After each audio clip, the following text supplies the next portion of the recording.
venha a aderir à vontade do outro. Ah, então é por isso, Gustavo, que eu já vi em algumas denúncias, é por isso que o promotor, sempre que vai acusar, ele vai acusar mais de um em concurso de pessoas, ele escreve lá na denúncia: João e José, previamente combinados. Por que o promotor sempre escreve assim? Porque, ora, se ele demonstrar que há concurso de pessoas, se ele demonstrar que elas estavam combinadas, que havia essa tal ligação subjetiva, ele não precisa demonstrar que todos realizaram a conduta típica.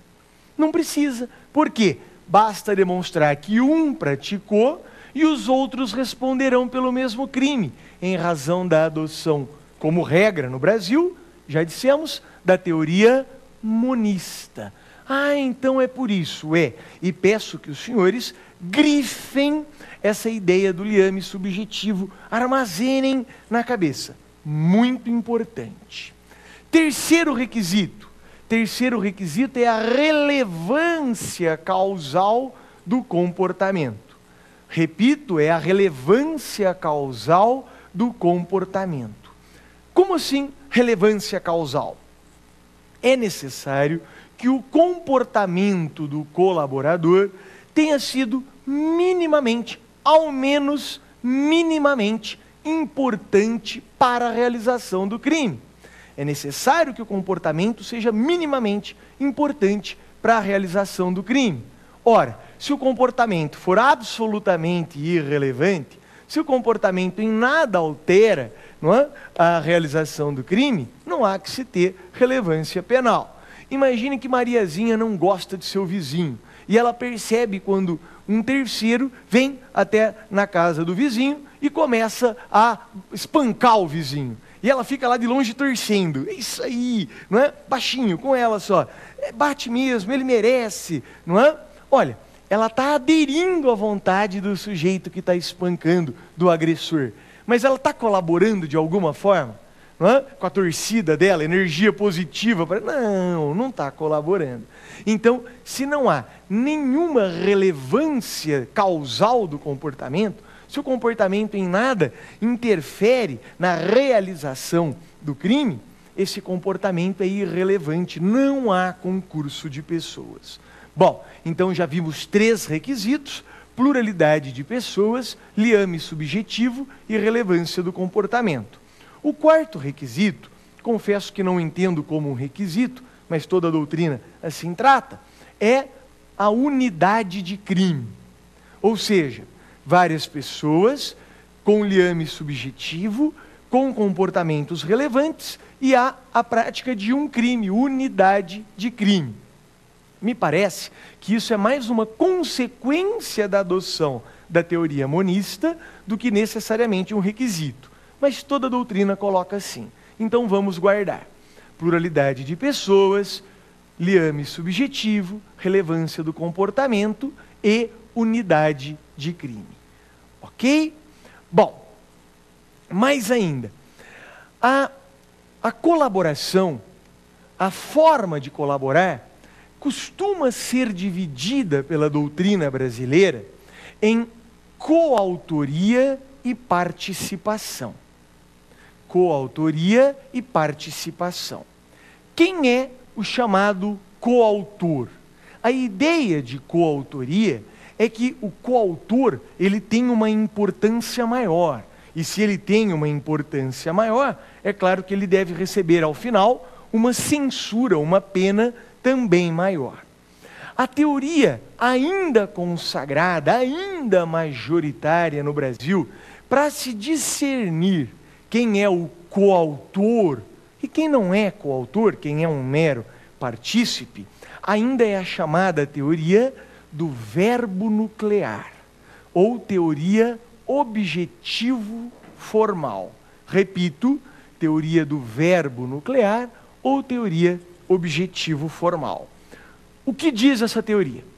Que coautor é aquele que realiza o verbo. Então, no matar alguém, coautor é aquele que mata.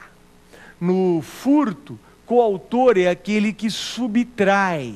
E quem é o partícipe? Partícipe é aquele que colabora sem realizar o verbo.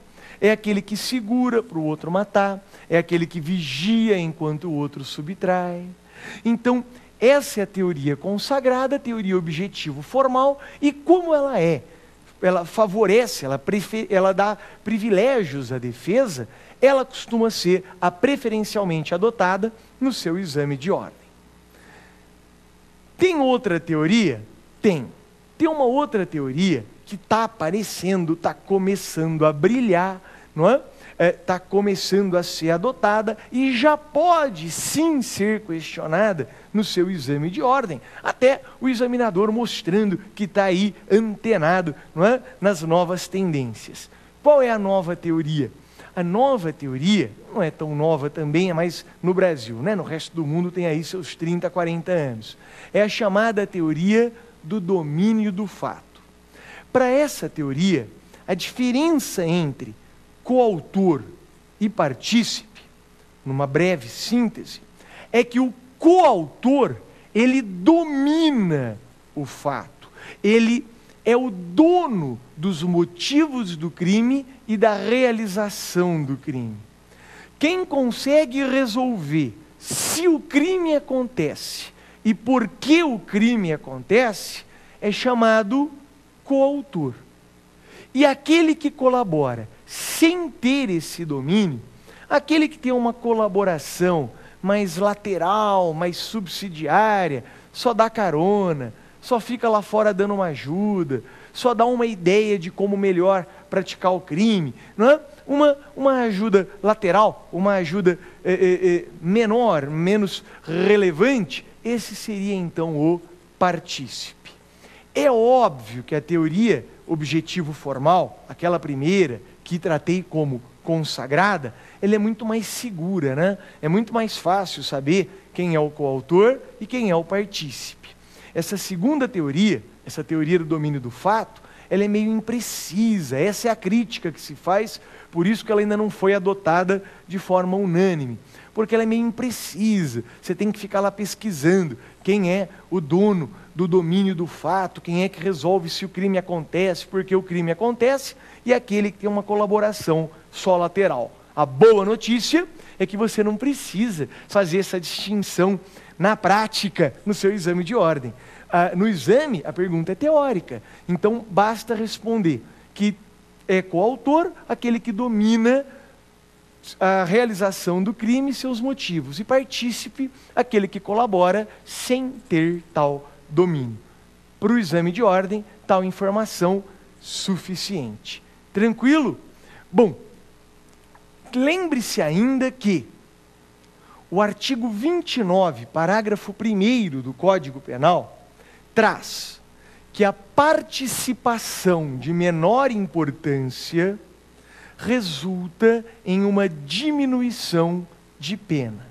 Repito, aquele que for considerado um colaborador, um partícipe de menor importância, terá direito a uma redução de pena de 1/6 a 1/3. Isso é muito importante, pouco aplicado na prática, os juízes não costumam levar isso em consideração, e é por isso que o exame de ordem exige tanto essa informação. Exatamente para que você, como advogado, lembre-se de exigir esse direito, não é? Em suas peças, na sua atividade profissional. Tá legal? Então vimos as teorias sobre o concurso de pessoas, vimos os requisitos sobre o concurso de pessoas, e vimos a diferença entre coautoria e participação e a consequência de ser considerado partícipe de menor importância. Vamos agora, senhores, ao nosso segundo bloco, ao Pergunte ao Professor.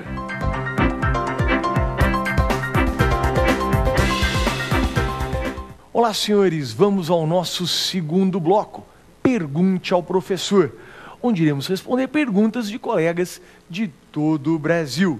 Aliás, se você tem uma pergunta, envie aqui para o provafinal@lfg.com.br. Vamos à nossa primeira pergunta. Se dois sujeitos colaborarem de forma distinta para a prática criminosa,